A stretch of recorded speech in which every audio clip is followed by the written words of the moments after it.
That's great.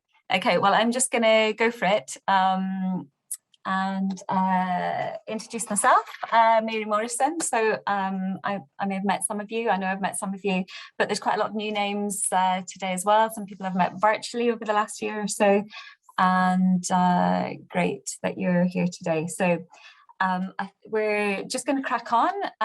We've got a lot to get through in the next couple of hours. Just to say, we will have a break just before 11 o'clock, just a 5-minute break. So, but otherwise we'll be going right through, and there's quite a lot of content. We are recording the session today, so that should be available afterwards as well. So take notes, but be aware that we will have recorded the session as well. So so this is the first in a series of webinars that CABN is rolling out from now to support professional practice in this increasingly digital age. So this is one of the things that people have specifically asked for in terms of kind of, sort of presenting your work really well digitally. So we, CABN, if you don't know about CABN, we support creative businesses, professional businesses in the Scottish Borders, and also support organisations and basically look towards kind of longer term strategic support for the sector. But we're basically a network, we're a connector, we're a catalyst, and I'm here today with Claire Beattie, who's Marketing and Projects Assistant for CABN. So she is voice of social media and the CABN Bulletin, and has set up and promoted this event. So many of you will know Claire is an artist as well. So we're delivering this session today with Art UK. Art UK is the online home for every public art collection in the UK. And I just want to thank Katie Goodwin for sort of helping make this happen today.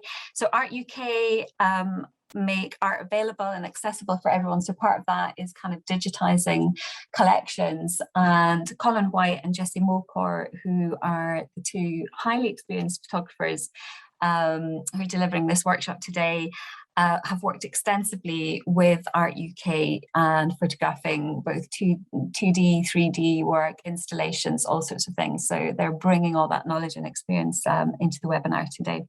So if you have, we've got some time for questions at the end. Some of you filled in the pre-event survey. So Colin and Jessie have already woven some of those questions into the presentation itself.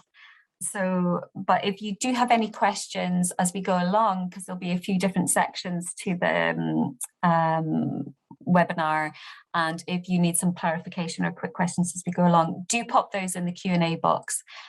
Keep the Q&A box just for the questions, and any other comments, please use the chat box.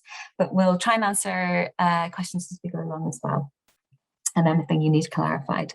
So timing wise, I'm just about to hand over to Jessie, who will start a presentation, and that will run to just before 11 o'clock. We're a wee bit late starting, so that'll be a few minutes out, but hopefully, comfort break just before 11. So I will see you later. Just handing over to Jessie now. Hi, everyone. Hi, great to be with you here in my living room. Thank you so much, Mary, for inviting us, Colin and myself, and thank you very much, Katie, for organizing this as well.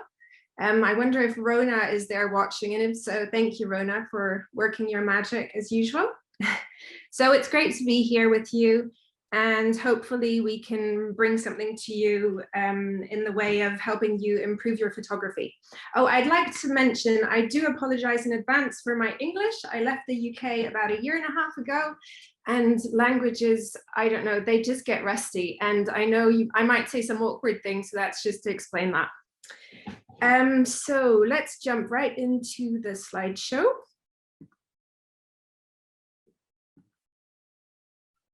Okay. I'm just going to assume that you can see that, and if you can't, then someone can flag that up for me in the chat box.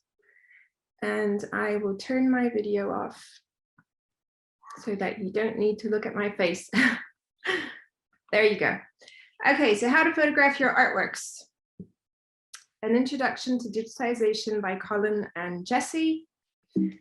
And we are going to move right into the survey results. So thank you so much to those of you who answered the survey.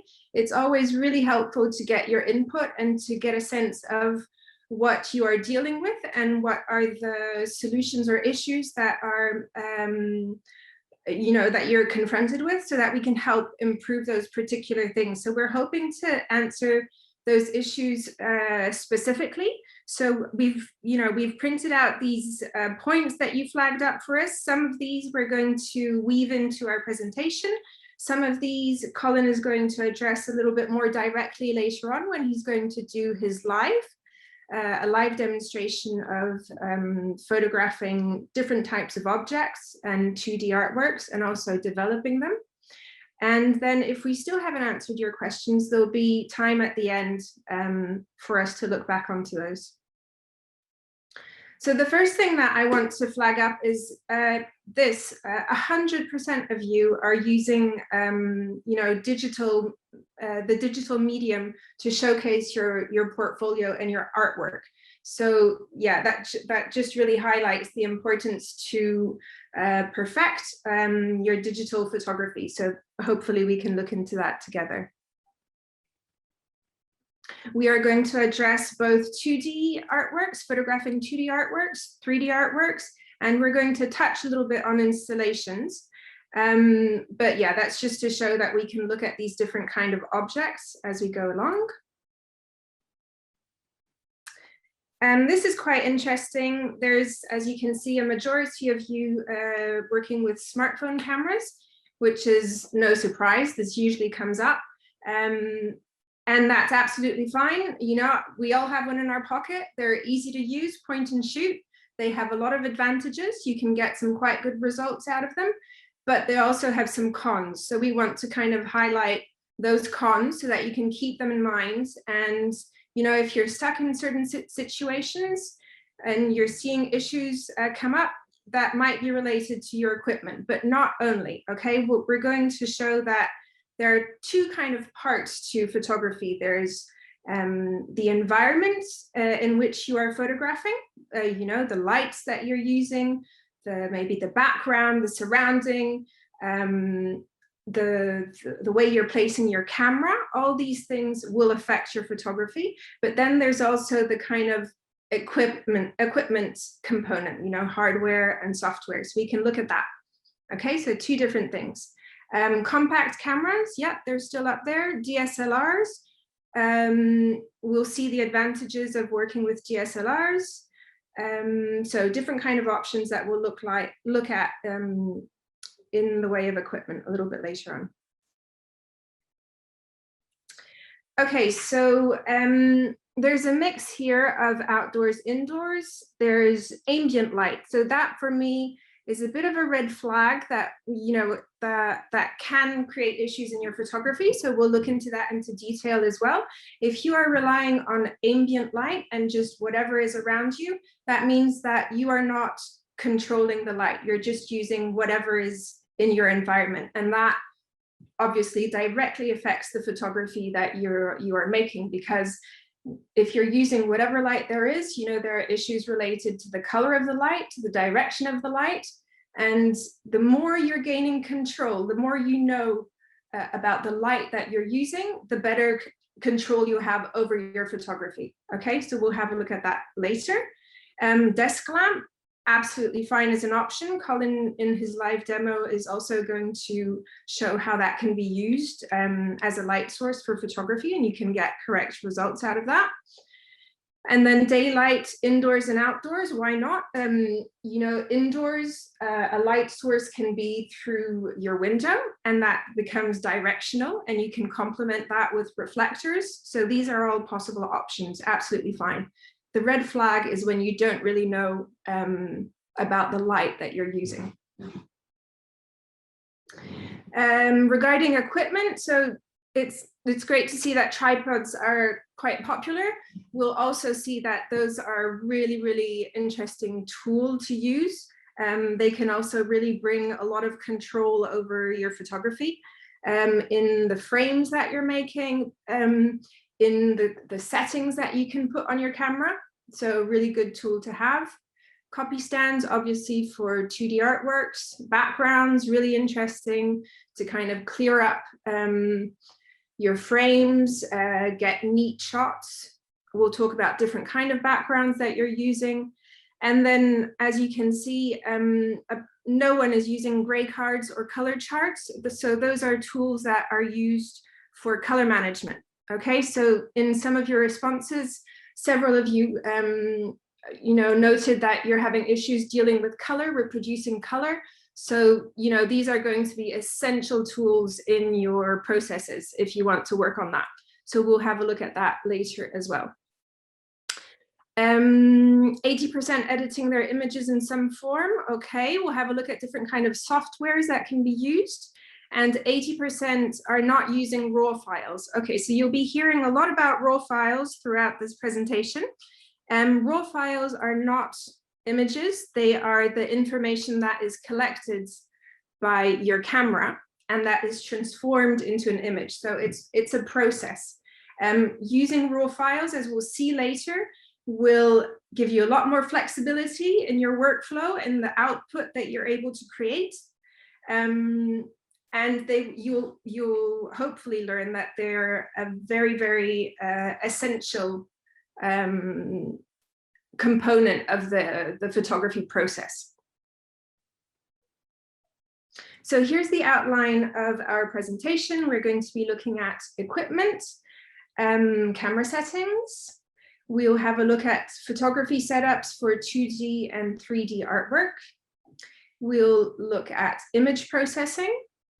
Then we'll have a short break, 5 minutes, and come back for a live demo with Colin. And then we'll take time for questions. So the first part of this presentation is going to be PowerPoint. I'm going to be showing you different setups, images, and explaining certain things, kind of in theory. And then Colin can break that all down. So if you're confused, don't panic. Colin will break that down into little pieces and we'll demonstrate what that looks like, in practice with some real situations, photographing 2D, 3D, and developing images with different kinds of software. Okay. So I don't know if there are any questions yet. Colin, do you want to flag something up, or I'll just check the chat box. Can't see anything. Great, I'll just continue then. Okay, so equipment.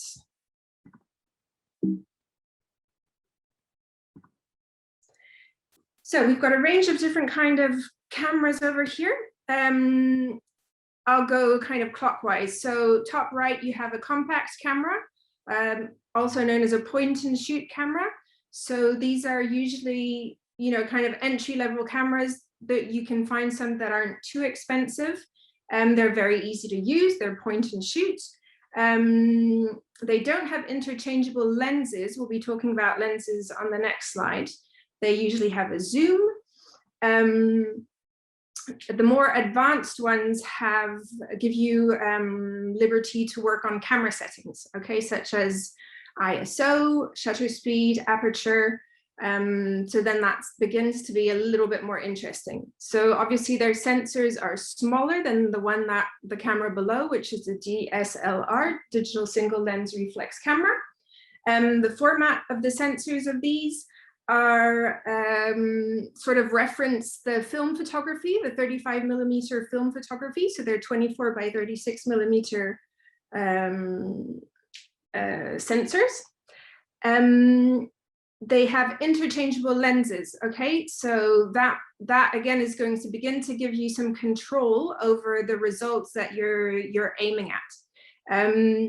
They obviously allow you to set different parameters, okay, like the type of files that you're working with. You can work in RAW, you can obviously output JPEG, but you've got the RAW option, which becomes really interesting, as you'll see later. You have control over shutter speed, aperture, you have different kind of options related to color management, okay. We have a smartphone camera, obviously, in the middle, so we've talked a little bit about that. Obviously easy to use, very accessible. You can get decent results with smartphone cameras. They are a little bit deceiving because they try to mimic things that are possible with DSLRs, things that can be created with different types of lenses, such as wide angles or telephoto, but actually these are digital zooms. They're not actually optical zooms, okay? So it's a crop factor into the image itself.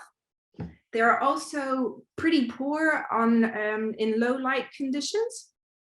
So that's probably something that you've noticed in your own practice if you use smartphone cameras. As soon as you're in situations of low light, they create images that have a lot of grain. Also, they output JPEG files. Okay, so they're actually giving you a finished image. They're not giving you the internal software of the camera is actually developing the raw information that it's receiving, and it's creating a finished image, a JPEG. So we'll see again later, you know, how that can be a little bit limiting. To your left, there's a large format camera. This is a reference to the 5 by 4 inches filmed. The sensors on these are absolutely huge. They're used in sort of high-end digitization projects in museums and the such.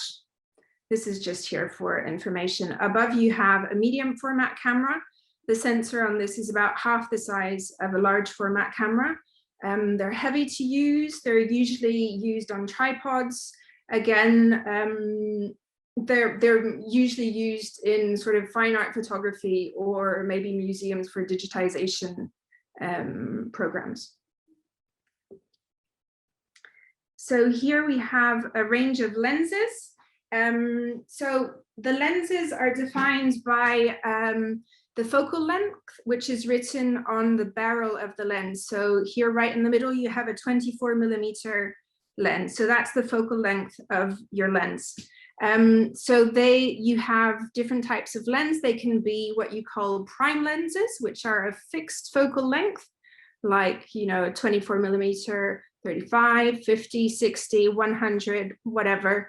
Or you have zoom lenses. And in that case, you can play with a range of different focal lengths, like to the right of the 24mm, you've got a 24 something, maybe 150mm zoom lens. So that's giving you access to that whole range of focal lengths. Okay, top left, there's a fisheye lens. So that's a very wide angle lens. It's, well, to imagine the kind of vision that it gives, just think of a fisheye. It's a very wide range. It captures a very wide angle view, okay?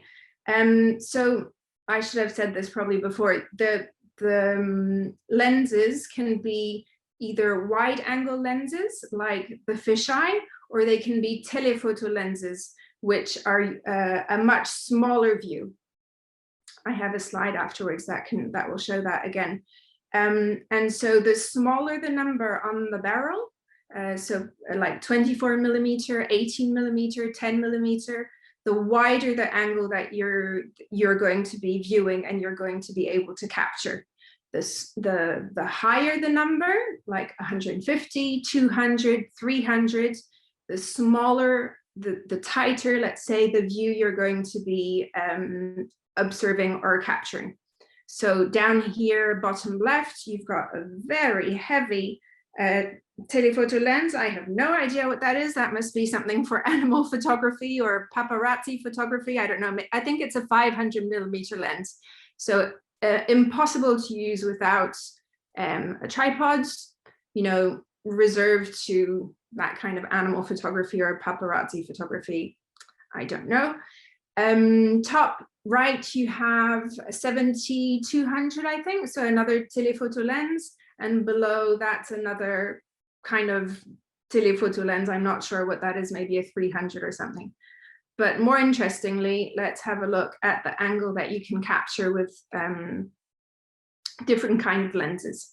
So I was saying the smaller the number on the barrel, the wider the angle you're going to be able to capture. So that red angle sort of illustrates an angle that will be captured by a lens that is below 24 millimeter. So a very large angle, maybe used for landscape photography, or if you're trying to capture something that's, you know, a wide view in front of you. Underneath that standard lens, about 40 degrees, would correspond to maybe a 50 millimeter focal length, is very close to what the human eye can see. Okay, and anything above that, above maybe 100 millimeters, is a telephoto lens, 100, 150, 200, 300, etc. And the angle that is captured is a lot more narrow. And that is going to affect the images that you're creating.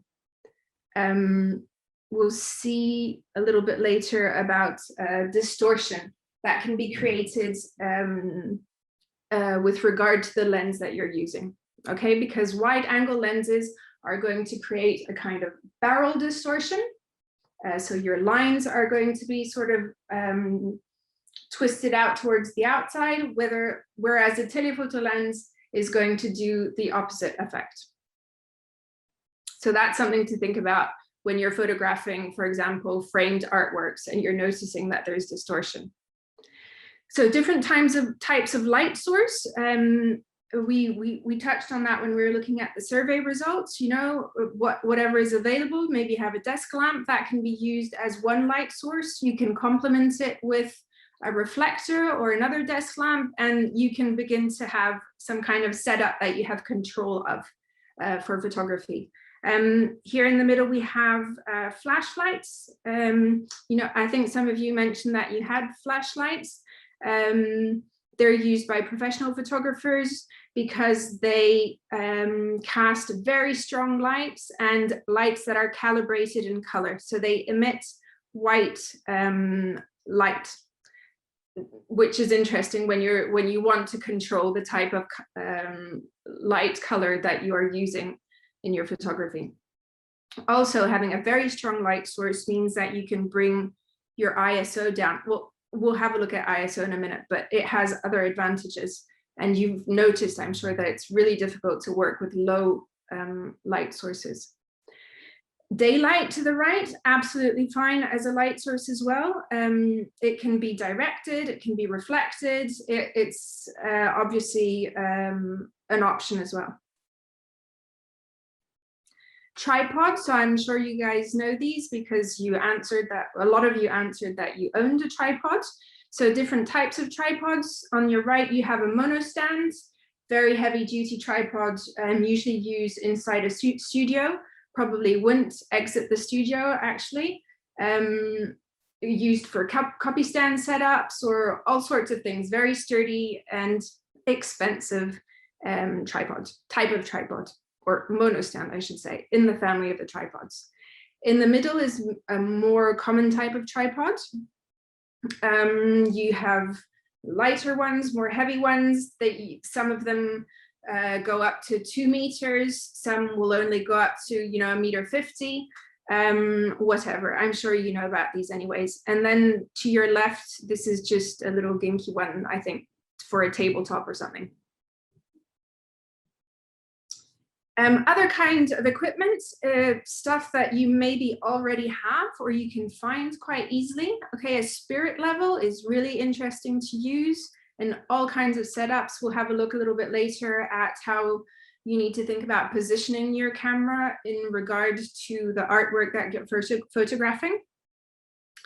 So spirit levels will help you do that. And on the bottom, you can see when that can go onto the top of your camera where the flash, where a flash can go as well. So that's really interesting as well.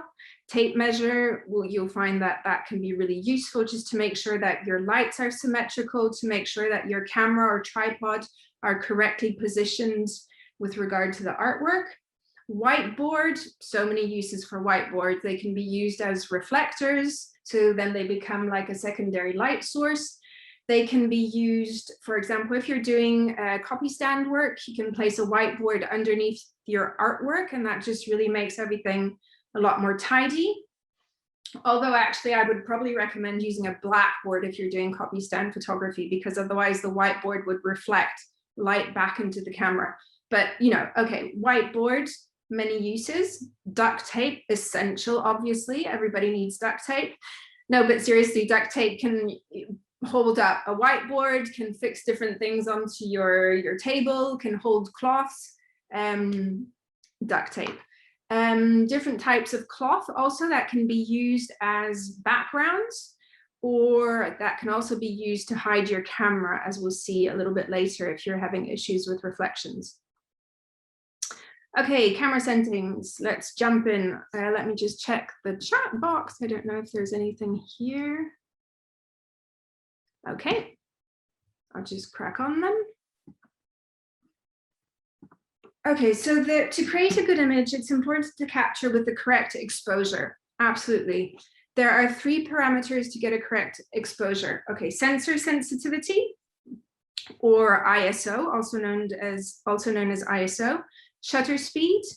Okay, that's how do you say the, looking for my word in English now, the speed at which your shutter will open and close in the mechanism of your camera. And aperture is the diameter of your aperture inside of your camera. So it will let in more or less light. So we'll have a look at that as well. So 3 essential parameters that you can take control of if you have that option in your point and shoot camera, or if you have that option in your DSLR. And the better knowledge you have of these options, the better control you will be taking over the images that you want to create. Okay, ISO. The optimal sensor setting, or ISO setting, is usually the lowest value on the camera. This is usually 50 to 100 ISO on most cameras. What I should have said is that the ISO value indicates a camera sensor's sensitivity to light. Okay, like, you know, there might be a sensitivity of your skin, for example, how it reacts to something. Okay, so the lower the ISO number, the less sensitive the sensor is to light. Okay, so if you're around those, when you're around those 50 or 100 ISOs, your sensor is less sensitive to light. And the higher the ISO value, the more your sensor is sensitive to light. So if you are shooting in lower light conditions, you'll want to bump up that ISO so that your sensor can respond to the ambient light. Okay, it may be appropriate to change this setting on occasions. This is usually necessary under low light conditions. We've just talked about that. So if you're shooting on a very sunny day, if you are shooting with flashlight, that will allow you to work with low ISO numbers, okay, those 50 and 100s. If you are shooting on a cloudy day, you might have to move up to maybe a 400 ISO. If you are shooting in maybe indoor ambient light tungsten, then you're going to be having light issues. You're probably going to have to bump up those ISOs more, 1000, 2000, 3200, whatever. And the issue with that is, as you go up in those numbers, it says it here actually, the consequence of increasing the sensitivity of the sensor is increased noise within the image, which will result in poor image quality. Okay, so as you're using those higher numbers, you're creating grain in your images. And this is illustrated right here. So photograph of a gray card, it's actually an illustration, but it's just to give you an idea of the effect of ISO. So to your left, low ISO, you can get very sharp images. And as you're moving up in the ISO, you've got a 3200 ISO there, your camera is going to start to produce images with a lot of grain. Okay, so that's something to look out for, because you'll be getting grainy image and you're losing in sharpness in your images. Shutter speed, another determinant parameter of your photography. So I'm sure you're likely to know about shutter speed, capturing movement, okay? Like for example, this image of a piece of sugar dropping into a cup of coffee. The possibility to capture that splash, or to capture the image of, you know, a runner in full action, stopped in his motion, that is directly related to the shutter speed that you're using, okay? So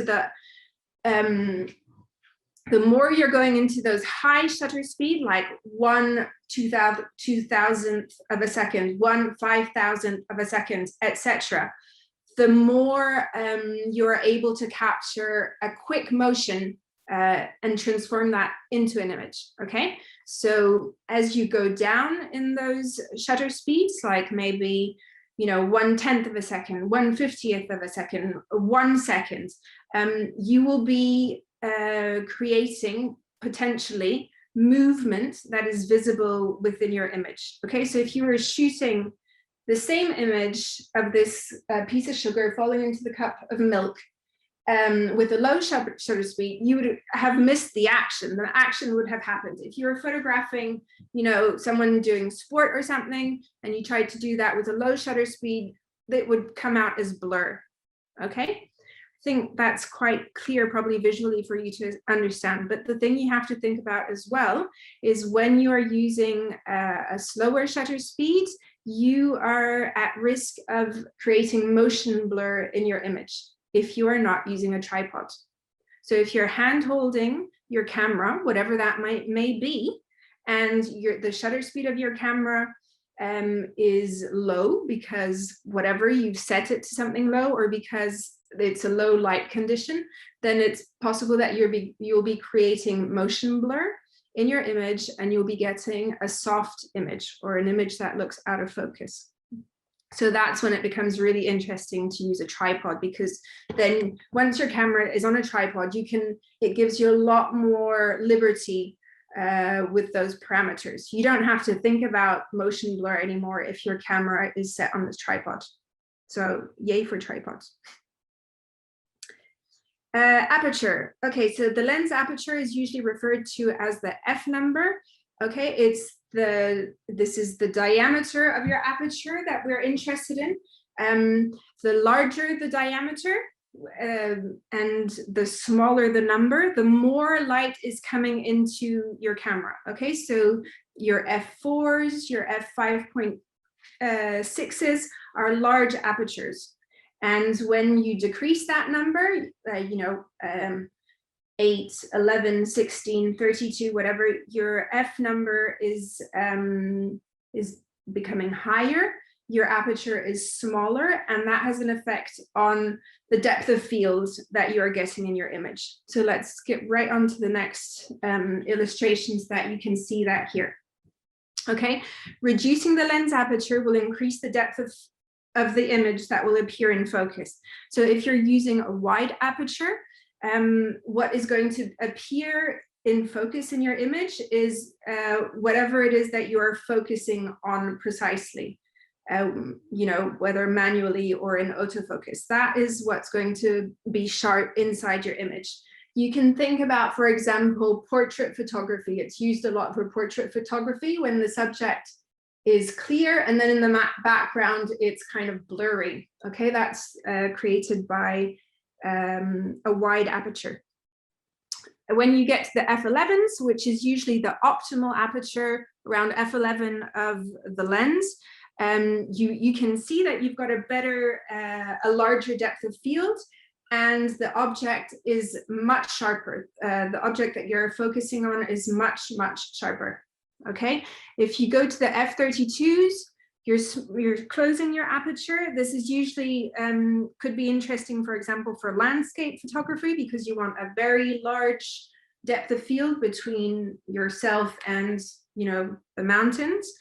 Then you will get that result. However, it usually won't be the optimal aperture for the lens. So there's kind of a balance to be made. Usually the optimal apertures for lenses are around f11. But to think about that, to think also that the wider the aperture, the more light is coming into your lens. So that can be interesting depending on your lighting conditions. And the smaller the aperture, obviously the less light is entering your lens. Okay, white balances. So this is something to really reflect on if you have access to the different settings on your camera. Okay, white balance is an indication that you're giving to your camera on what is the lighting environment of the scene that you're photographing. Okay, so there are different kinds of settings, pre-settings, let's say, that exist inside your camera. You can say that you are in a sunny environment, a shady environment, cloudy, fluorescent, flash, custom, tungsten, or automatic. And this is interesting because you are telling your camera that, for example, I am shooting in a tungsten environment, so the ambient light that I am working with is a very warm light, and then your camera is going to adjust the image that it's creating to compensate for that warm ambient light. Okay, so when you're thinking about color management, and some of you highlighted that you were having issues with reproducing color, this is possibly because you are not helping the camera to define what is the lighting environment that you are working in. Okay, here's an illustration of color temperatures, which are measured in Kelvin. Okay, so to the left you have the warmer colors, which could be, for example, candlelight, sunrise, tungsten, warm fluorescent, and progressively these become more neutral as you're going towards calibrated flashes or daylight, and then they become cooler. For example, if you have a very blue sky in the mountain, all that is going to affect the color temperature of the light that you're working with. So if you are trying to photograph your artworks in a tungsten environment, it's likely that the images that you're going to produce are going to look very orange. Okay, and that's because the camera is capturing the available information within the scene.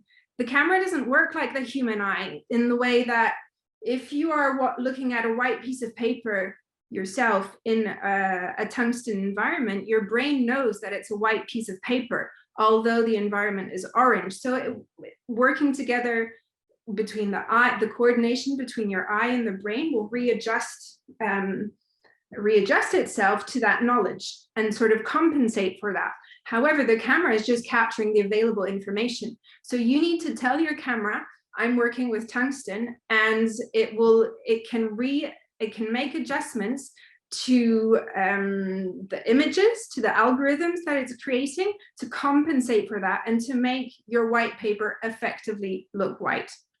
Okay, so that's when it's interesting to either work with the presets that you have, if you can analyze that, if you can say I'm working with tungsten or fluorescence, that's like a first indication that you can do, or you can work with color charts to use that as an effective indication for your camera to readjust the colors in the environment to references that are within your color chart.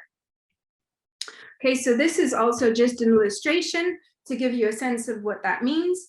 To your left, photographing the scene, and if I had told my camera that I was in a tungsten environment, and that would have been a mistake, obviously, because this is in the forest, the camera would have adjusted itself by adding a lot of blue, a lot of cyan to the image. And so I would have had this blue hue to the image that I created. Same with warm fluorescent, which is kind of a yellow light, okay? So the camera would have added a lot of blue to compensate for that. Flash is supposed to be a neutral, usually calibrated color temperature. cloudy. Shade becomes a bit more obvious. You know, shade in our image over here is in the blue tones. So the camera would have adjusted that by adding a lot of yellow, okay, and daylight to the right-hand side. So that's just to show you why it's important to have knowledge of your environment, and it's important to work with that in the images that you create. So another option is to be using color charts. Okay, so here we have different kinds of color charts, from simple ones to more complex ones. Okay, bottom left, you have an X-Rite 24 color checker passport kind of chart. You can see there's a range of grays from white to black. These are obviously all these color charts that are produced industrially are obviously calibrated to have perfectly referenced colors. Okay, so each value of these color checkers is perfectly referenced that can be used when you're developing your images. Okay, so sorry, back to the X-Rite 24 patch color checker. So you've got that range of gray on the bottom. The next row up, you've got blue, green, and red, yellow, magenta, and cyan. You've got colors that are that exist in sort of the natural world, like green for foliage, blue for sky, different kind of skin tones top left. So miscellaneous colors and those well-known red, green, and blue, etc. colors. Top right is an interesting one as well. It's the universal test target that's used in high-end digitization projects, for example, in libraries, museums, archives, etc. It exists in sizes from an A4 to an A0, which is really interesting because as the size is bigger, it allows you to measure correct exposure and distortion on a large frame. Okay, so that one measures distortion, noise, color accuracy, image resolution, uniformity, all in one. Okay, it's the big superhero of the color charts. So what's interesting to know is that these can be worked with. You have easier ones that can be like this, the bottom left one, or the Kodak color separation guides, which are less expensive. You've got the more pricey ones. They can be sold with a calibration software, which compares the camera's color performance with the target colors on the card and creates a color profile. Okay, so actually it's creating an algorithm that corrects the distortion between what the camera has recorded and the actual values of the card. Okay, so in that scene of, if you are photographing, you know, a white piece of paper in a tungsten environment, your camera is going, the software that you're using to develop your images is going to recognize that, for example, your neutral grays are appearing very, very yellow. The values are going towards the yellow very, very strongly.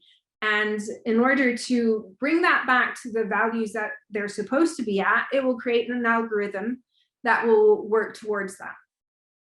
Okay, Colin will demonstrate using these color charts a little bit later if this sounds a little bit more confusing.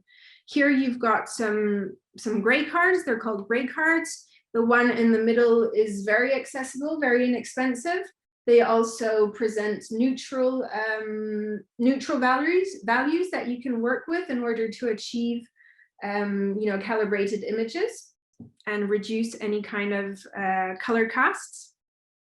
To the right, you've got a pop-up one. The middle one is paper, and the one to the left is some sort of plastic, I think.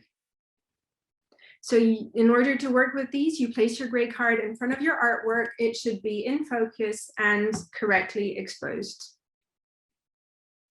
Photography setups.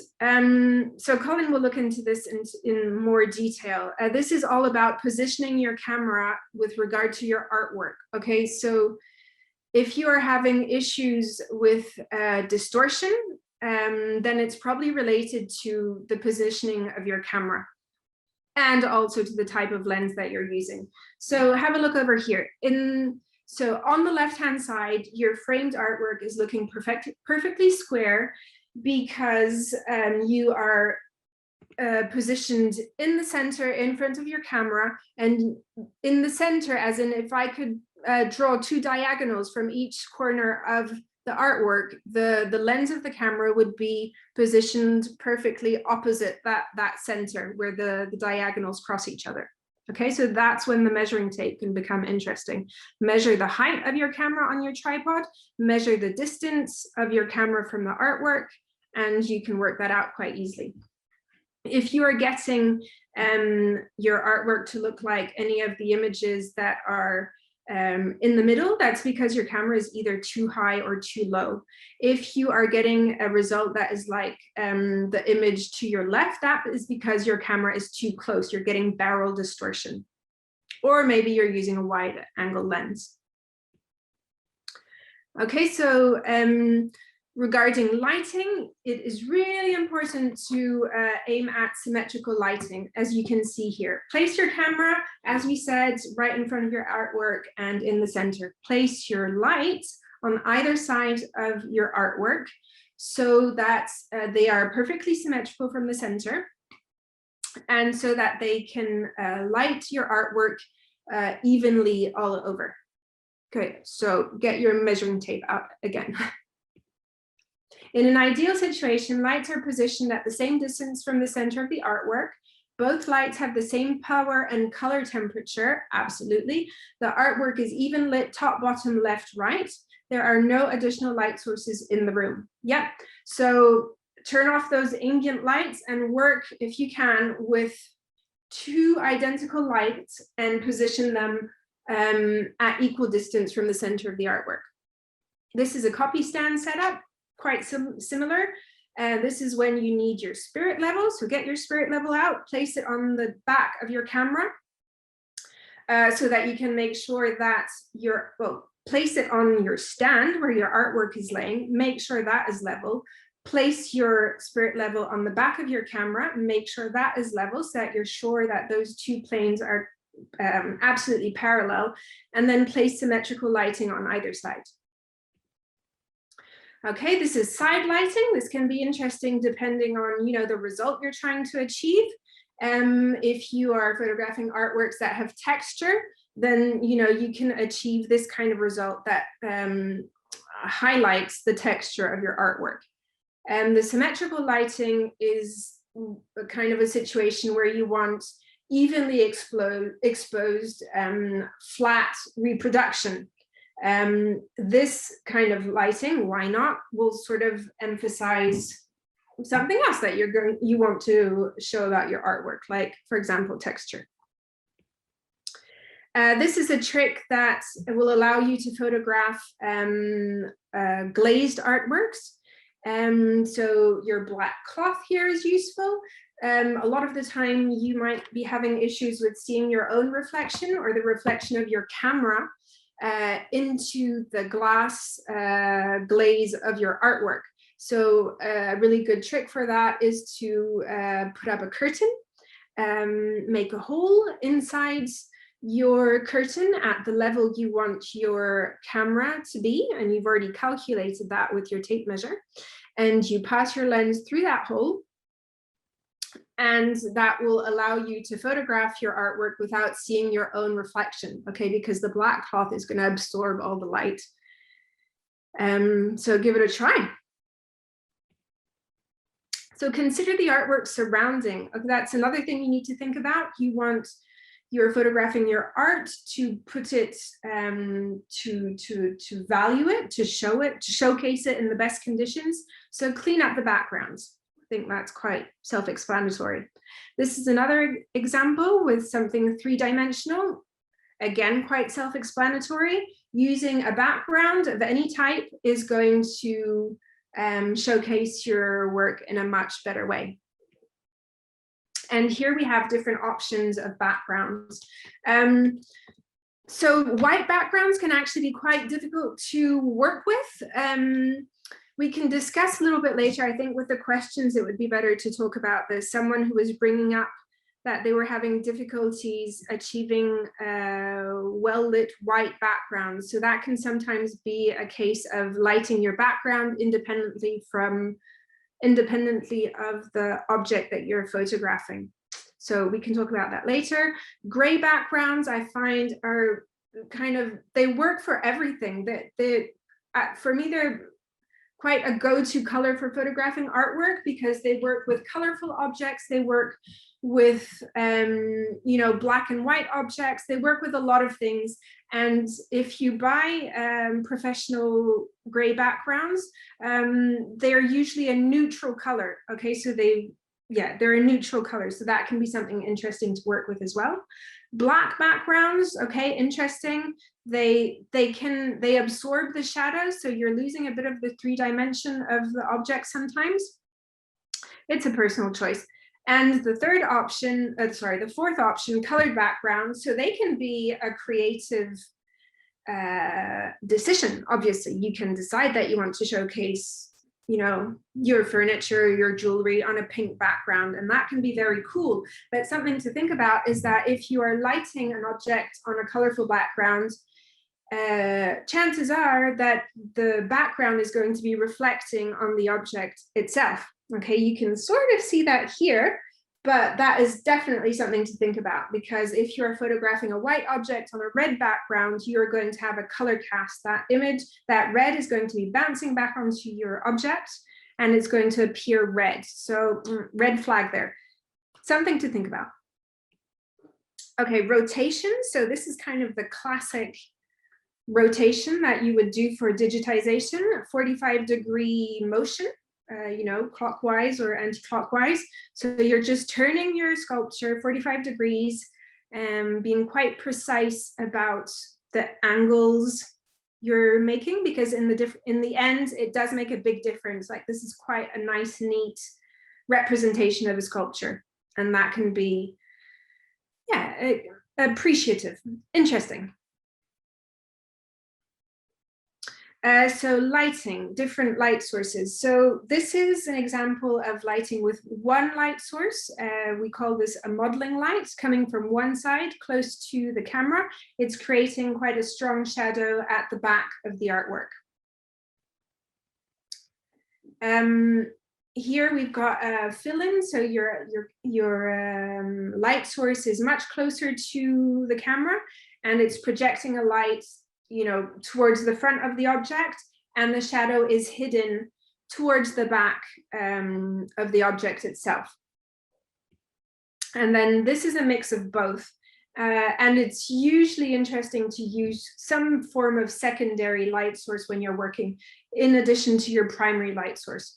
Okay, so you may have your primary light source to the right-hand side, and the fill-in is going to diminish the contrast created by the shadow of your first light source. So it kind of compensates that, okay? When you're working with something three-dimensional, you know, you can talk about sculpting with light. It's interesting to work with light to enhance the volumes of the objects themselves. So there's not really a right or wrong way to do this, but it's usually something to do with working with a principal light source and a secondary light source, you know, whether an electric light source or a reflector. But it creates softer shadows while maintaining volume. Here are the three images together, but I'm sure Colin will look at this later anyways. Image processing, great. So once you've captured your image, you're going to move on to image processing. So most digital cameras output images in the JPEG file format. This is produced by the firmware of the camera. Okay, so if you are shooting with a compact camera or maybe your iPhone, the camera is going to be is going to be producing a finished image file, usually in the form of a JPEG. So the internal software of your camera has made all the choices within the processing of the information that it's captured to give you a final product. Okay, more expensive cameras will also allow you to output the RAW file format. So the raw file format, as we said before, is not an image, but is data collected by the camera's sensor that can be interpreted into an image file. It's raw information, it's ones and zeros that will be demosaicked when you are developing this image to create an image file, an image. To produce the image, the raw file will need to be first processed in some imaging processing software, such as Adobe Camera Raw or Lightroom, or I think GIMP does it, but I'm not completely sure. We'll talk about that again later, I think. 5 reasons to photograph in RAW. That will allow you to preserve all the information captured by the camera's sensor at the time of exposure. It allows for non-destructive editing, reversible editing. It will allow you to change the color spaces and image file formats depending on your needs or the end use that you want for the images. And it will create more flexibility with over and underexposed images. So in the whole, it will improve your workflow. There are different kinds of image file formats that you are probably familiar with. The most well-known ones are the JPEG, I think, the TIFF, the GIF. TIFFs are tagged image file formats. They're very large file sizes. They're very flexible in terms of color, different kind of color spaces and content. So they're interesting, I reckon, if you are going to be editing your images in some kind of software such as Photoshop, if you're going to be working with layers, if you're going to be working with masks, if you're going to be doing a lot of creative editing to your images. Other than that, they're very heavy file formats, and honestly, to the eye, it's quite difficult to perceive the difference between a TIFF and a JPEG. So that's why JPEGs are probably most commonly used. They are compressed to store a lot of information in a small file size. They use a lossy compression or irreversible compression, which means that as you are using them, as you are closing them, opening them, editing them, and closing them again, they are losing information. You're losing information within your image. So that means the more you edit it, the more you play with your image in the future, the more you're affecting the quality of your image. So it deteriorates. That's why it's interesting if you're working with RAW to always keep your RAW file and edit different forms of JPEG. I'm not going to spend a lot of time on this because I know I'm at 12 o'clock, so I'm going to pass on to Colin quite quickly. You know, GIFs are what you know as the smiley cats on Twitter, usually probably not used in photography much. PNGs are quite similar to GIF. They're used online, not for printing. EPS files are files in vector used in design. JPEG 2000s are a later version of JPEG. They're interesting types of files in terms of similar file size and quality, with better quality than JPEGs. However, they're not supported by all kinds of browsers. BMP files are files created by Microsoft for Windows. They're used for high quality scans, and they're not supported by all kinds of image editors.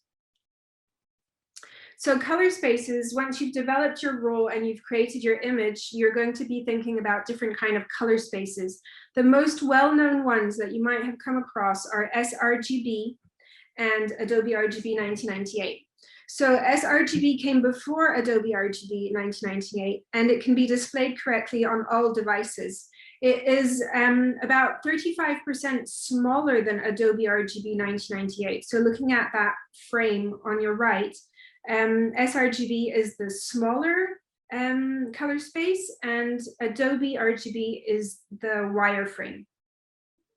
Thinking about color spaces, maybe you can think about a color space for an image is all the colors that the image can be displayed in. All the colors that the image can be displayed in. Think about a box, which would be your wireframe, that contains all the colors present in the image displayed through the color space. Okay, and that's your color space. So depending on the end use that you have for your image, that will affect the choice of your color space. If you're only going to displaying your image on monitors, then sRGB can be absolutely fine, because it can be correctly displayed on all kinds of devices. But if you are possibly thinking of printing, then Adobe RGB is more interesting, because it's a larger color space. CMYK is not used for photography, it's used for printing, and there is no reason to be using CMYK in your photography. ECI RGB version 2 is a European type of color space that you're probably not likely to come across. Different kind of softwares that can be used for editing. I'm sure you know Photoshop, Photoshop Elements, Lightroom. These all work on a subscription plan. You have GIMP, which is an open source software. I know some of you use that because you mentioned it. I know that it's a good software to use. I'm not familiar with it myself, but I know it allows for a lot of manipulations, and I'm pretty sure it develops RAW files as well. And then your camera manufacturer software, because usually if you purchase a camera, then you're also given software to develop your images. So you might already have that. All different kinds of options to process your images.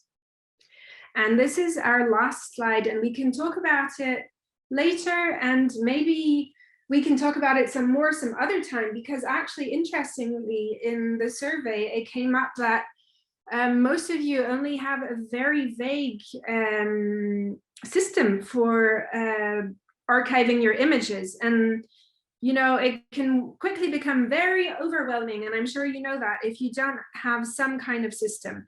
I think maybe the first things to think about are file naming, using Latin characters, no punctuation, single and unique file names. And if you are working with different types of files for a same image, for example, a RAW image and a JPEG image and a TIFF image, for example, it could be interesting to have the same file name for those 3 different files. And then it's just the extension that changes, but that just means that they correspond and you can find them really easily. You might want to consider, you know, giving your objects a number. You might want to consider adding a date into your file naming. Other things to consider are metadata that you can embed into the file. So it could be, for example, the name of your artwork. It could be the date of its creation. It could be, you know, copyright that you want for the image. Different things that you can embed into the file itself. And that means that when you're sharing the file, then that always stays attached to the file. Archiving, thinking about what kind of files to archive. You know, if you're working with RAWs, you definitely want to archive the RAWs, because you can always go back to those and create new types of files. Thinking how you want to archive those. Keeping different copies, whether on hard disks or on clouds or both, a mix of both. All different things to consider. And I mean, this would be a whole new conversation, but we just wanted to flag out these few things that you can think about. So this is the live demo. So I'm going to stop my part and I'm going to hand over to Colin. Are you there, Colin? Yeah, I'm here. Okay. I didn't know whether this was now when people wanted to have a bit of a break. Yeah, absolutely. Yes, that's right. I think we have a 5-minute break now, and then come back to you. What's the time? Yeah, at, I suppose 12:15, something like that. 11:15. Sorry, I'm in France. Yeah. Yeah. Okay. Okay. Well, I'll start at 11:15. Perfect. Okay. Perfect. Yeah, thank you, Jessie. And yeah, if everyone can just grab a cuppa or yeah, quick comfort break and be back by 11:15, that'd be great. Okay, thank you.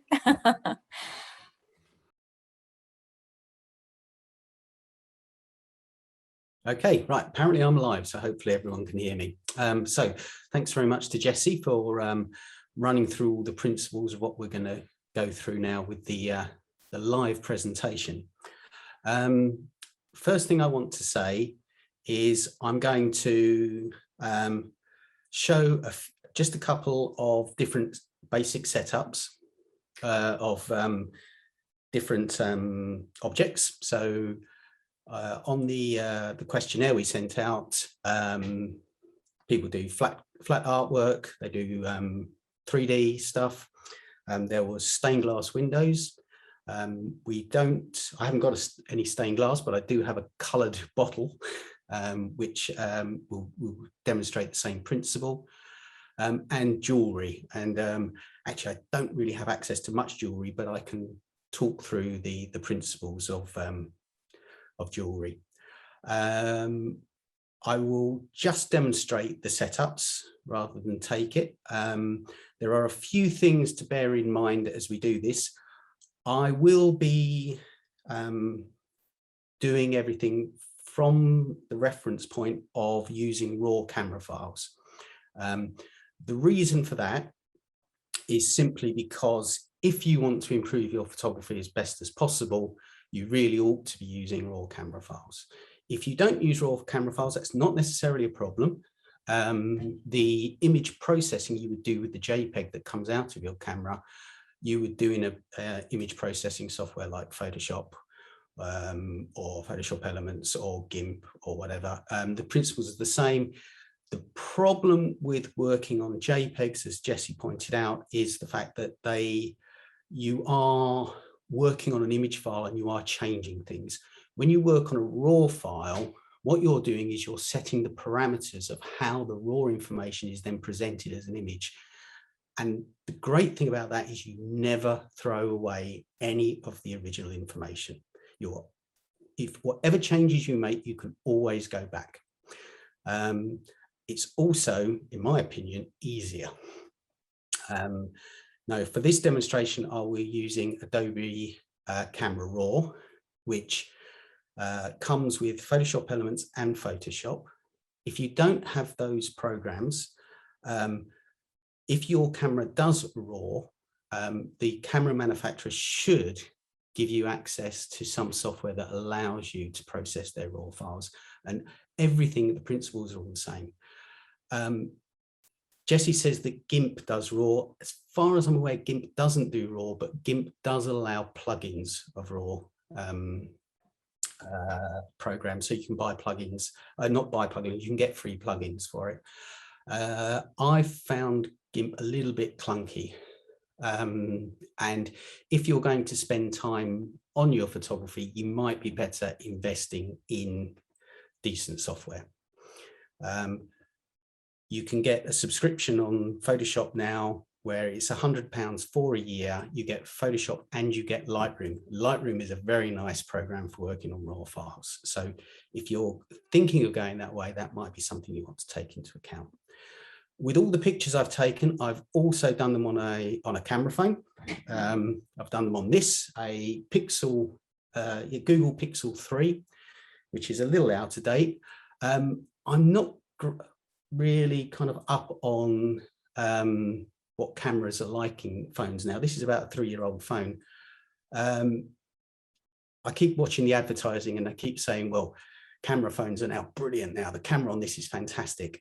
All I know is that the camera on this is not as good as this, which I'll be using. This is a Lumix GF1. This went out of production about 10 years ago. And you can pick, I've seen one of these on eBay for £60. So the stuff I've done today will be done on basically what you can get secondhand for £60. And what I can do is I can demonstrate, hopefully you see my screen, you'll be able to see a difference between the two. A couple of other things you'll need to really take into account if you're taking your photography seriously. Getting a tripod really is, I know about 60% of you already have tripods and use tripods. To the other 30%, this is the thing, because once you have things on a tripod, you can actually take your time, frame things properly. It also allows you to work in lower light levels because you can use longer shutter speeds, and that will bring the image quality up far, far better than anything else. Tripod, a reasonable tripod is really, really important.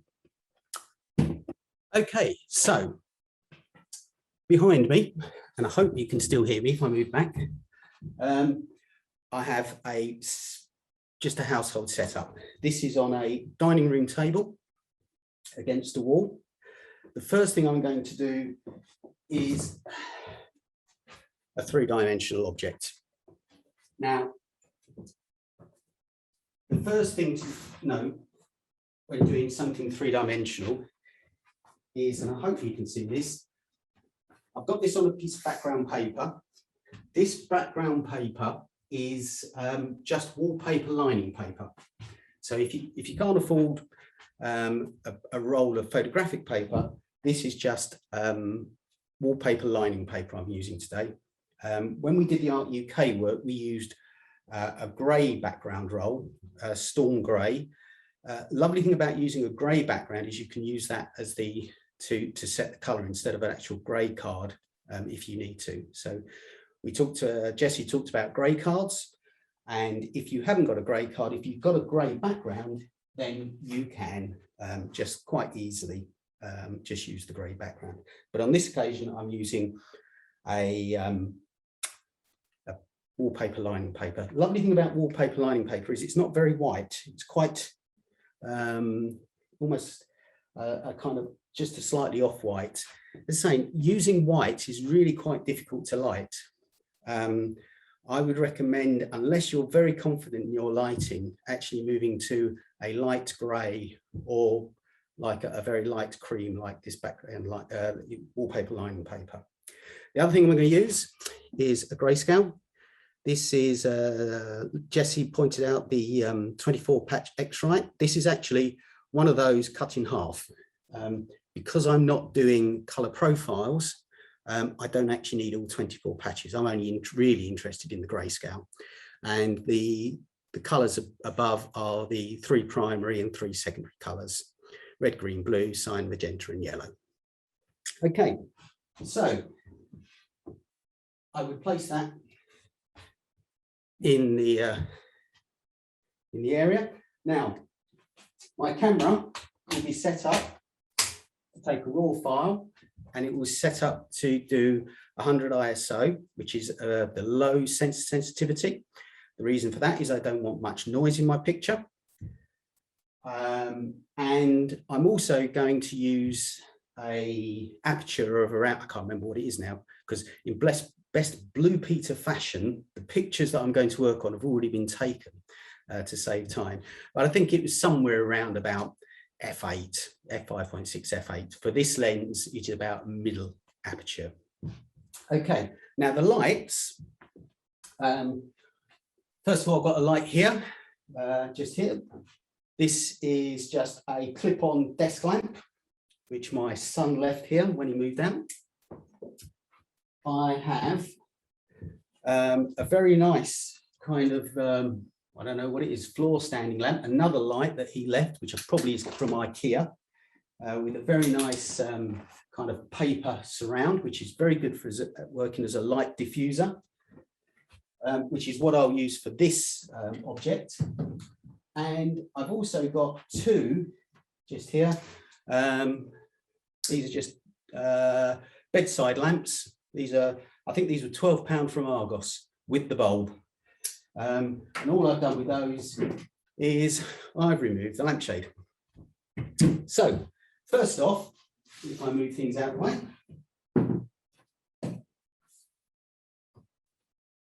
is to light my object here. Now, for this one, lighting 3D objects like this, sculpture or whatever, one of the lovely things to do is just hold the lamp above here. Okay, it produces a nice soft light. It gives a little bit of shadow, which brings out the highlights in things, brings out the detail in things, and it gives a very nice even flow backwards of the background paper. Now, it's very important with a 3D object is to have quite a lot of distance between your object and your background. The reason for that is you want to get the object in focus, but you want the background to go out of focus. The reason you want the background out of focus is because there will be little kind of dents and dints and folds. You don't want to see that. You want it to be nice and smooth and not take away from you looking at the object itself. The camera, if you use DSLR, I would recommend using the live view, which will lock the mirror up in it. Because you're going to use quite a long exposure, you don't want anything causing vibration in the camera. So if you lock the mirror up in a DSLR, you won't have that vibration. The other thing to do is I tend to put things on a timer. So on this one, I've got a 2-second timer. Don't know if you can hear the beeps. There you go. It's a 2-second timer, and that will allow me to make sure that there's no vibration whatsoever. Okay, so with this, I would just hold the lamp over and take the picture. Now, what I would do is I've taken a picture with my color chart in the frame, and now what I will do, because that will be the reference for my processing, and then what I'll do is I will retake the picture without the color chart, which is the one I'll use at the end. Okay, so that's a 3D object. The next thing is a 2D object. So I hope you can hear me as I walk away. Here we have a painting. Okay. Now with the painting, what I will want to do is I'll use a black sheet at the bottom of the picture. I'll just take this out of the way so you can see. Here we go. Okay, so the reason for this is I'll just put the black sheet at the bottom. And the reason for this is I don't want any reflections for the light to bounce back up into the painting. I'll also put my my color chart in. So that's in the picture. Now this time I'm going to use 2 of these lights, and there are going to be one either side of the painting. Hope you can see that. And they're about 30 degrees out from the light, the wall. Lots of books will say to put the lights at 45 degrees. If you do that, you can run into the problem of getting reflections of the light in the painting. Basically, the further you bring the lights this way, the more the angle will be where it will see a reflection of the light down the barrel of the lens, and you'll get reflection in your painting. So you just have to move these backwards and forwards to make sure that the painting looks right. And the place you look to make sure that it's evenly lit is exactly where the camera is. No good looking at it from over here or over there, because you'll get a different view of the lights. So always do it from where the camera is. Okay, so again, what else? Oh yes, one other thing. I've just leant this against a wall. Now that means that the painting won't be vertical. So what you can use is you can get apps on your phone. This is called Bubble Level. It is free to download. I presume the Apple store will do one for their them as well. But this is, yeah, on Android. Yeah, there are quite a few of them. This one's called Bubble Level. If you don't mind having the adverts, you get it for free. If you don't want the adverts, you pay a little bit of money. And all you do with this, you put it against the painting and you read out the angle, and then you put it against your camera and get the same angle. And now you know that your camera is perpendicular to your painting. I don't know how accurate these things are, but what I do know is that if the angle of that painting is 12 degrees, reads out 12 degrees, this should be 12 degrees, set at 12 degrees as well. Whether it is 12 degrees is neither here nor there, as long as they're the same. Okay. Or just seen, I think, any difference between LED and incandescent lamps? Yes, all are different. But what I will show you when we do the processing is, providing you use the same lamps, say we're doing the painting like this, as long as they're the same either side, doesn't matter what they are. Okay, righto. Okay, so again, all we do is set up, we get the camera into the center, we line everything up. Again, low ISO, you want to use a medium kind of aperture, want the timer to go, and you take your picture. Okay, so that is paintings. Now, I'll just take the painting out of the way. Okay, so jewellery. Now, jewellery is just put that there. Jewellery is slightly different to other objects. When we do the painting and we do the sculpture or the three-dimensional things, what we're trying to do is we're trying to look as much of the object as possible. We don't want any highlights being burnt out, or, you know, we're trying to hide, control reflections as best possible. And when we do jewelry, we're doing the same, but this time, because most jewelry is metallic, gold, silver, whatever, we want to actually control what we see as highlights. So if you have something like this pendant here, what we need to do is we need to make this metallic part look metallic. So if I place this where I placed the 3D object, and I light it in the same way as the 3D object, okay. The problem is, you can't see it, but you will. I will show you this when I do the processing.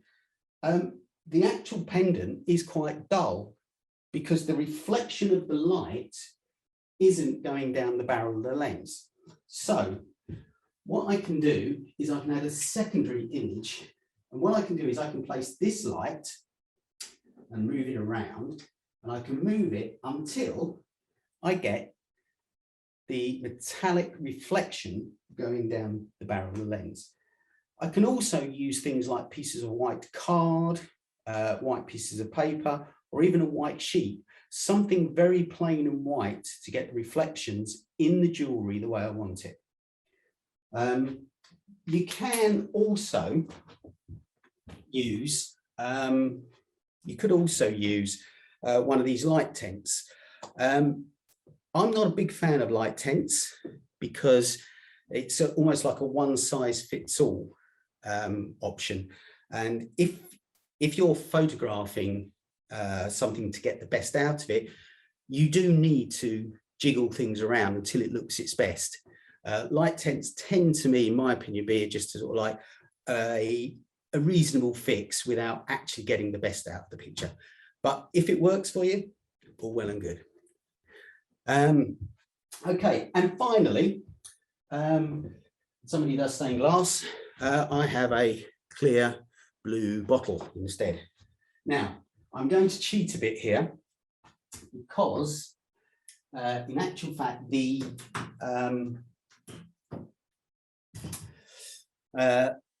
the lights just in the household, and I've said earlier that you're using household lights, but they've got to cheat a little bit here. If you're doing something like this, household lights probably aren't going to cut it. Okay, so to demonstrate this one, what I've got is an LED panel. Okay, and to prop it up, a couple of books. Now, all the best stuff. You also need to place some diffusers over it as best possible. I won't stay there today.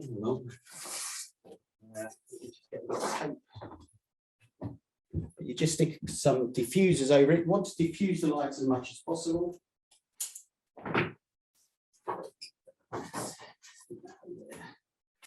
There we go. You can also make a diffuser.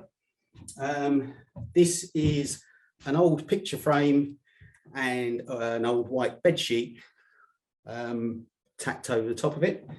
So you can place that there.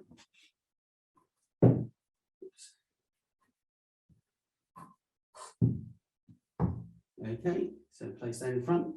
You do need to leave a pretty big gap here. And also, because you've got the bottom of the diffuser here, you're probably going to have to find something to raise it up. Okay, so basically what you want to do in this occasion is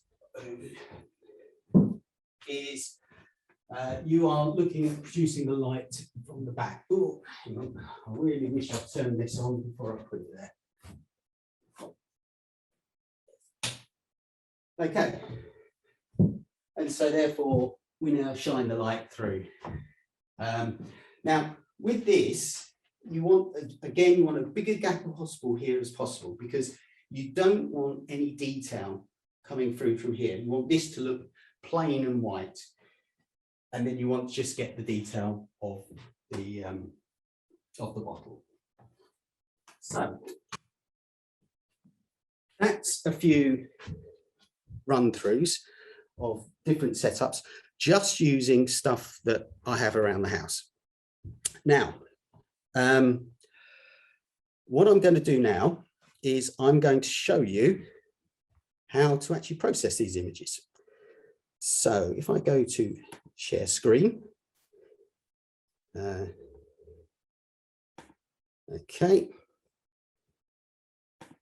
and okay, hopefully you can now see my Adobe Bridge.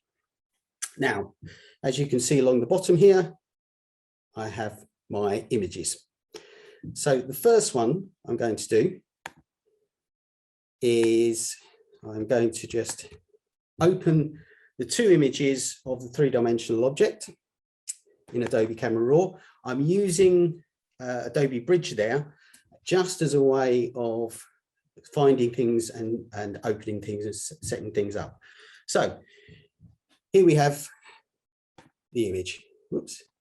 Now what I'm going to do is I've highlighted both images, but I've made the one with the color chart the primary image. The reason being is so that any work I do on this image automatically takes place on the other one. So my first thing that I need to do is I need to set the color balance. Now, this is one of the great things about Adobe Raw. Okay, I just close the geometry part, open basic. You have a white balance tool here on the right hand side. If I just click on that and I just click on one of the gray patches, and as you can see, the color changes.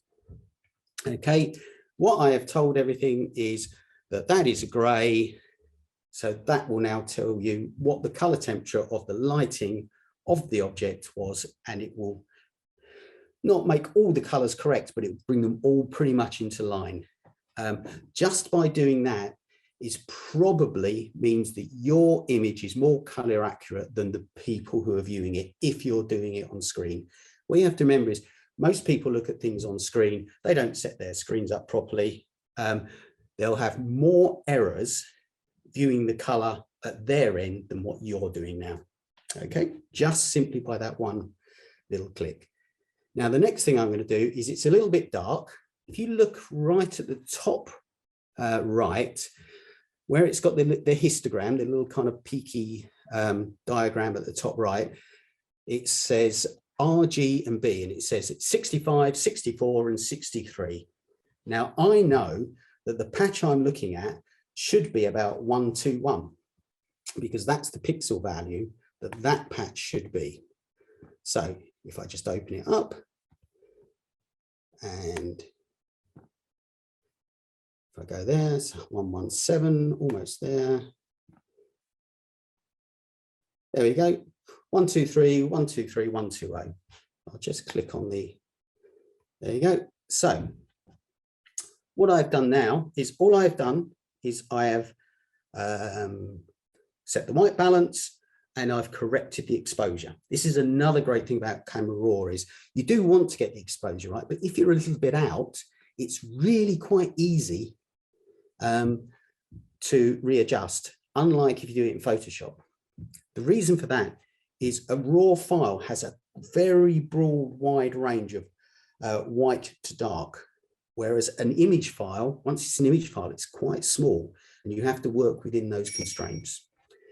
Okay, so if I now go to the other one, which without the color chart, I can now work on this. So if I now go to the bottom left and I click Fit Image, pretty much the only thing I've left to do is to crop it. Okay, now I did the run through this, and I find the crop was incredibly clunky. It still is, don't know why. It's probably Adobe saying you should buy Lightroom. Okay, and that's done. So I can open that up in Photoshop. Boom, Photoshop should come up in a second. And there we have our finished image. And if I click into it, there you can see the detail of it. Okay. If I now go into the bridge again, I can do the painting. So do the painting. It will open up in Adobe Bridge in a second.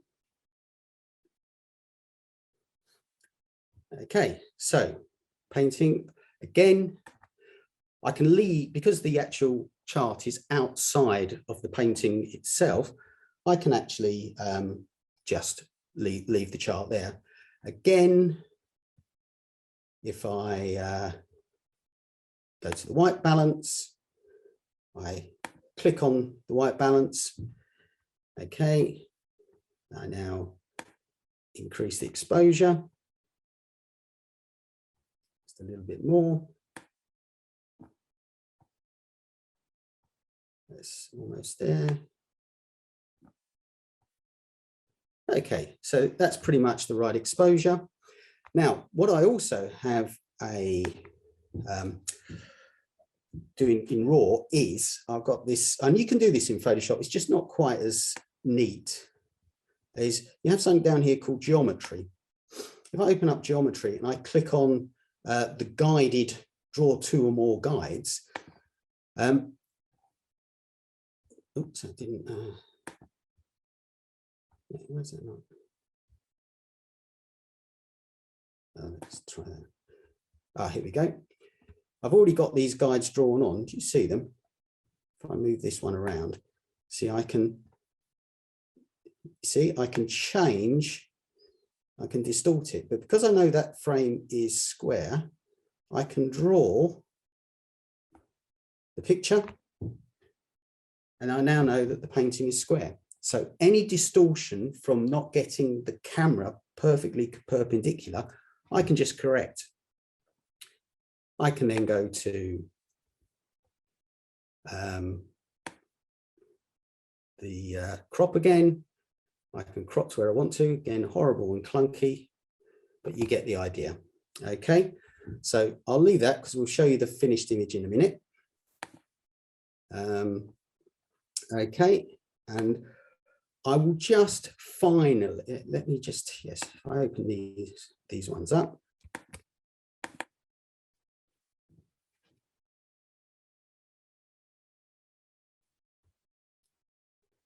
So here we go. Now, this is a nice example. You see the red around the bottle. That is indicating that it is overexposed. Okay, so what I can do here is, if I go to basic, I have these things where it says highlights. See here on the underexposure, it's got highlights. If I then move this up, I can squeeze in the overexposed area. So they're now got just a small amount of detail in. Now, this is making use of that. You know, I said there's this extra width of light and darkness in a RAW file that you don't have in a JPEG. Basically, if that was a JPEG, it would just been burnt out. You'd have nothing there at all. Because I have access to the RAW file, I can just squeeze all the light areas in together. Okay, I can increase the exposure to make it brighter. I can even take it down again, and I can play about with things to my heart's content to get the kind of image I want. Okay, I can also make sure that the color balance is correct by clicking on the background, because I'm assuming that that's white. Again, I've gone a little bit out. Now, sometimes what you get is you get this overexposure, and you only find it's actually only in a, because it's a blue glass, the blue channel, you have the red, green and blue channel. The blue channel is still got detail in it. It's actually the green and the red. And because there's not much there in the first place that are overexposed, you can just take those out. So you can ignore that. There are times when you can look at it and just ignore it. Okay, so what you can do then is you can then just crop it. Again, really clunky, hate this.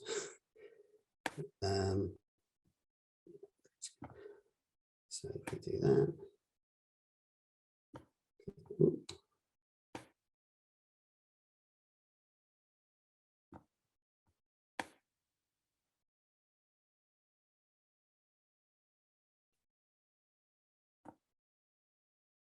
That'll do. So if I won't do the jewelry, because I'll just show you the final results, because the processing of that is pretty similar to the three-dimensional object. Now, a lovely thing about this is what you can do, if I can remember how to do this, is, because I cut out a lot of the width bit. Now, that's a slight problem. The toolbar for zoom is actually in the way of the button I want to push. But basically, what I can do at this stage is I can expand the background. Because it's a plain background, I can expand the background so it no longer stays a thin picture. And we'll show you those in the full pictures as well. Now, what I'll do finally is I will just open up. This now is a processed picture from the Pixel phone. Oh, now it wants to fill it. Oh, well.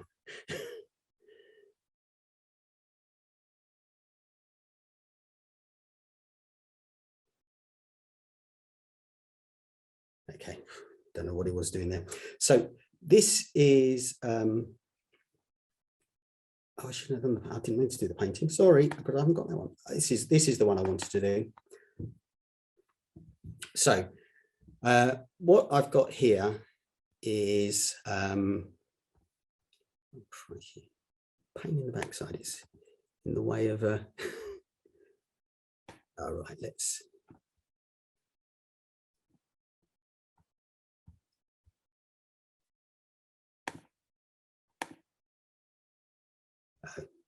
Right. Oh yes, I can move it. Brilliant. Right.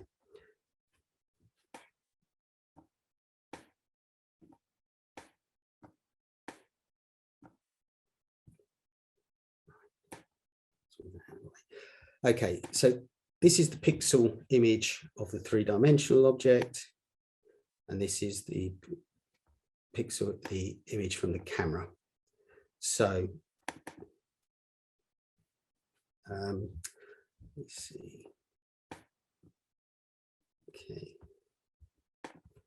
So what I really want to just show you is just the difference in image quality. So if we go here, we'll just open this up. Hopefully what you can see is the image quality you get is just a little bit, it's a bit blocked in and bobbly. It's not as sharp, and it doesn't hold as much detail. It's kind of, it's blocking in lots of areas, and basically that's the software in the camera making lots of assumptions. So when the phone manufacturers do their camera systems, what they do is they basically think, well, what are people going to use these cameras for? What we do is we make our pictures look as nice as possible in a way that makes them run as efficiently as possible. And you don't quite get the image quality that you can with a camera. As I say, this is a relatively new phone against quite an old digital camera. Okay, so with that, I shall now hand over to Jessie, who will then we've got the 4 pictures of the finished articles for you to have a look at. Okay.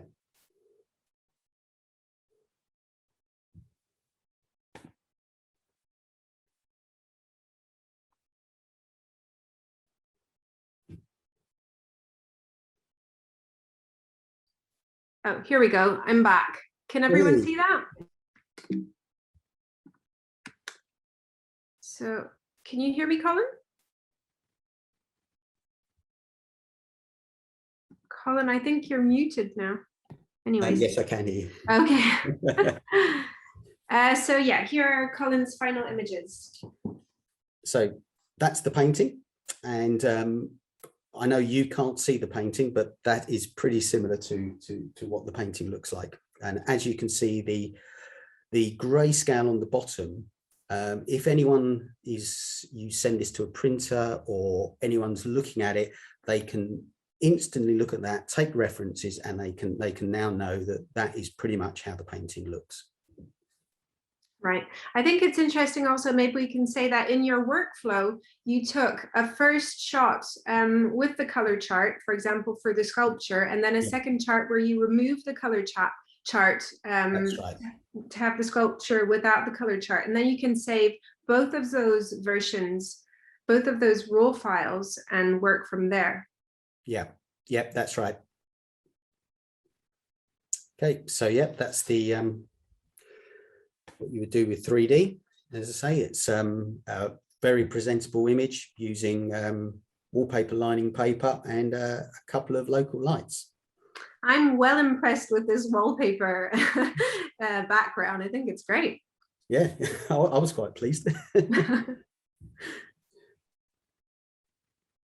Okay, and here's the bottle. Again, the background has been set to a neutral, so therefore the color of the glass should be how it appears. And this is the jewelry. The picture on the left is how we did the 3D object. How we did the vase, or it's a lampstand, in fact. As you can see, the pendant is quite dull. However, on the second picture on the right, by shining the light at the right angle so that it reflects to go down the lens of the camera, as you can see, it becomes a much more brighter object. And that's pretty much the principle of doing jewelry. Yeah, something I did forget to talk about when I was talking about lenses, and I do apologize for that, everyone. You know, these trainings, they go past so fast, and it's quite difficult to get through so much in so little time. But what I should have pointed out is macro lenses. If anything, for the one of you that is photographing jewelry, macro lenses are beautiful lenses. They are incredible lenses that you can use to get really close up to an object to capture detail. So if you were photographing, you know, this element of this necklace and wanted to get right in to show the texture, you can get really, really close up to the object and capture that incredible texture and detail. So yeah, macro lenses are used for photographing very small detail. If you're using a standard lens, or, you know, a non-macro lens, at some point you'll want to get close as close as you can to the object, but it will start to become blurry. So that's sort of the limitation of a lens that isn't for macro photography, but macro lenses will allow you to get really close and capture that. Yeah. Yep. So. And questions. So let's have a look at. Yeah, we've got a question just came up in the chat box. Yeah, I can see one in the Q&A chat box. How do you manage reflections? I sometimes photograph belts that have brass buckles. Is it to do with the lighting? So reflections are all about controlling your light, the light environment at the time that you're photographing. So if you first need to look at what kind of light you're using, because if you are controlling the light sources, then you know how these reflections are being created. The reflections could come from light coming through a window. They could come from lights that are on your ceiling and that are reflecting onto your object, even though you're using some sort of modeling lights or desk lamps. So check for that. And then mostly reflections can be avoided with indirect light. So by bouncing your light off something, either a whiteboard or the ceiling or something like that. But reflections are linked to direct light. To photograph chess pieces close up with tight depth of field and background blur, maybe vignette, macro better, or long lens, please. I would have said macro would be better. Yeah. If you've got, do you want I'm just on the question, does it mean you want a tight depth of field, or it is a tight depth of field and you want more in focus? With a macro lens, you're likely to get a short depth of field anyways. The background is going to blur out really, really quickly. Yeah, but what you can do is you can use focus stacking software. So you can take lots of pictures at different levels of the focus, and then use focus stacking software. I think I use helical focus, which works very, very well. You can do it in Photoshop as well. It doesn't work quite as well in Photoshop. Right. Okay. I'll have to try your software. Yeah, Photoshop has it's a very broad thing, and sometimes it doesn't like some of the imagery, whereas with Helicon Focus, yes, you have to pay for it, or you get a month's free trial, but you then have to you have more control over the parameters of using it. Although you want tight depth field, it really won't matter. I would have suggested it, if you want a tight depth of field, use the macro lens. I would suggest. Yeah. That's to Norma. Using tungsten lights is fine, as long as you make the correction later on in your processes. That's absolutely fine. You can use any kind of temperature light. Yeah.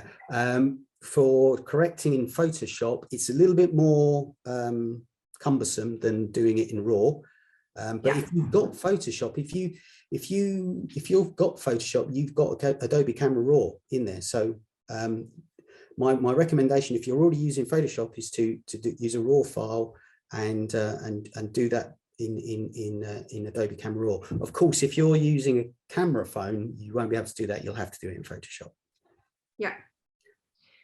Different visualizations of images between screens. So that's directly linked to different, whether or not the screens are calibrated. So if your screen is, correctly calibrated, and there are specific softwares and tools that you can use to calibrate your screen, then you're going to get a correct vision of the images. However, there are as many screens as calibration. So if you could be doing all the processes correctly and correcting your images and getting correct exposures, etc., and then sending your portfolio off to someone who's going to open it up on their desktop, and they're going to say, oh, it looks underexposed and red. Well, that's probably from an issue from their side, that they don't have a calibrated screen. Yeah, I mean, the thing is, if you're doing all color correct imagery, you don't necessarily need a color correct screen. It's nice to have a color correct screen so that you can actually check it, but you should be able to do all the color management by the numbers. It's almost like an airline pilot flies by the dials, not from what they can see outside. The problem with all screens is they're all slightly different, even if you calibrate them. But if you follow the procedures we've shown, you shouldn't have any problems. And it's actually, it will be the viewer's problem of their screen. So what we try to do when we photograph objects is we photograph so that everything is consistent from our end, and then of course once it goes out and it's viewed on other people's screens, etc., then we have no control over that. So I did always say that where I used to work, that I would buy all the photographers a black and white screen, and therefore they wouldn't have the option of putting their own sort of like slant on things. They'd have to do it correctly. That's a good one. If you're using tungsten, do you have to close out daylight then? Well, I think that's interesting, because the thing is that if you're using different light sources, then you're potentially having different color temperatures coming into a same environment. So, if you're mixing it up with tungsten and daylight, or, whatever it is, then it becomes more difficult to have control over the images and the calibration of your images. Yeah. More software than actual photography, but my Android phone saves images as HEIC, which my word. Okay. I don't know what HEIC files are. Do you, Colin? No, sorry. Sorry. Yeah, I think just to say to Laura that I'm not a big expert on phones. Yeah. Yeah, I'm not sure either, Laura, but I'm sure you could look it up and see if you can change that setting on your phone. Yeah, maybe. Yeah, as I say, I don't know what phone you've got, but I've got a Google Pixel here, and I've got a very old Samsung, and they both do JPEGs. Oh, high efficiency image file. Whoa. Okay. Okay. Jessie, we've got three questions. I think we'll have to wrap up quite soon, but we've got 3 questions in there. Oh, you're answering, Colin, I think, in the chat box. So Jules, Yes. Can you see those? Yeah. Jules Bradbury is asking a question about grayscale, and Rosalind Whiting about lens, and Adrian McCurdy about JPEGs. Oh, right. So the lens I use today is it's a Lumix 14 to 45 millimeter lens, which goes on the GF1. So it's a zoom lens, and it goes from slightly wide angle to slightly telephoto. And with all the images, what you want to do is get pretty much in the telephoto region, if you possibly can. You should only use the wide angle if you're in a space that you can't get any further back. So let's have a look at the so the grayscale chart. Right, so the values on the charts, no, they're not registered within Photoshop, but they are readily available to be viewed on the internet. You can find places on the internet that will do them. I do have a color management crib sheet, which I can send to Mary, which she can send to everyone, which does have generic values on it. Each individual chart will be slightly different due to production techniques, but it's pretty much what you should be using. I can send that to Mary, and she can send everybody one of those. You can work from that. Sure. I'm also looking at right. Yeah. anything you do with metals where you want to get more detail, it really is trial and error. When I teach people how to do lighting, I see lots of even photographers ask for lighting diagrams of where to put things. In actual fact, there's no right or wrong answer. It's just where the lighting goes to give the image you want. So what I suggest to you is play with the lights, move them around, and to get the result you want. It's as simple as that. And then once you've worked out where near enough where the light should be for the how you want it to appear, you will remember it.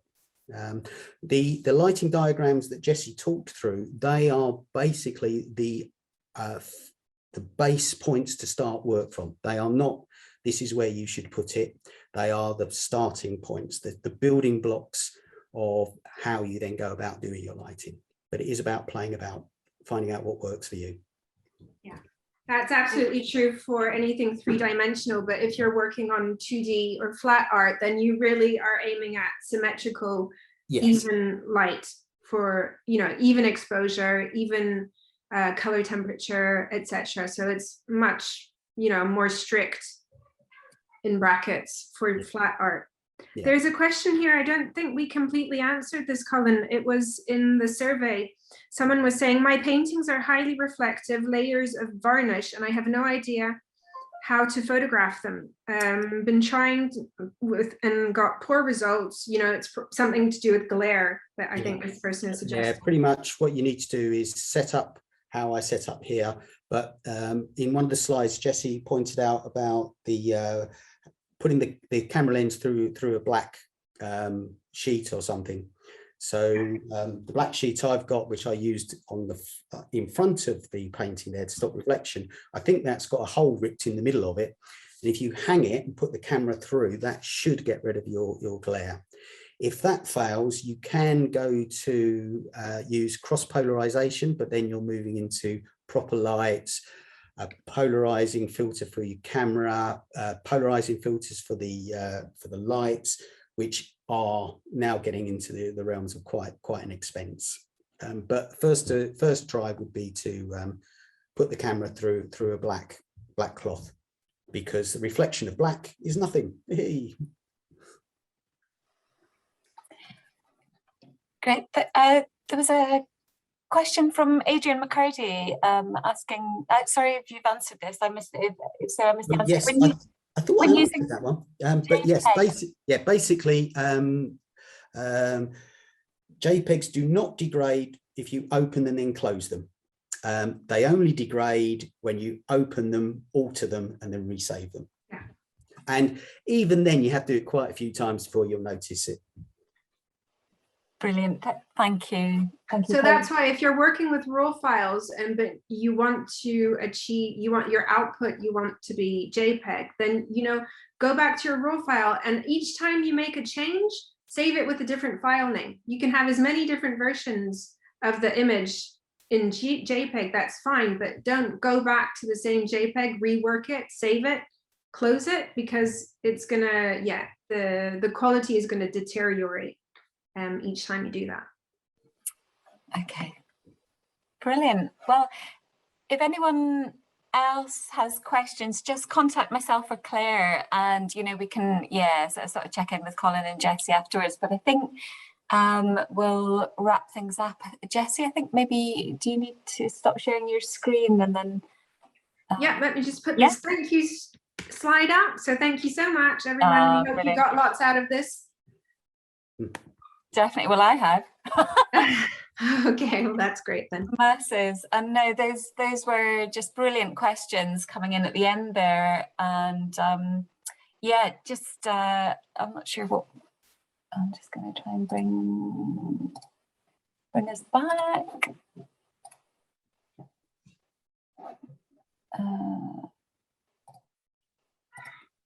Bear with me.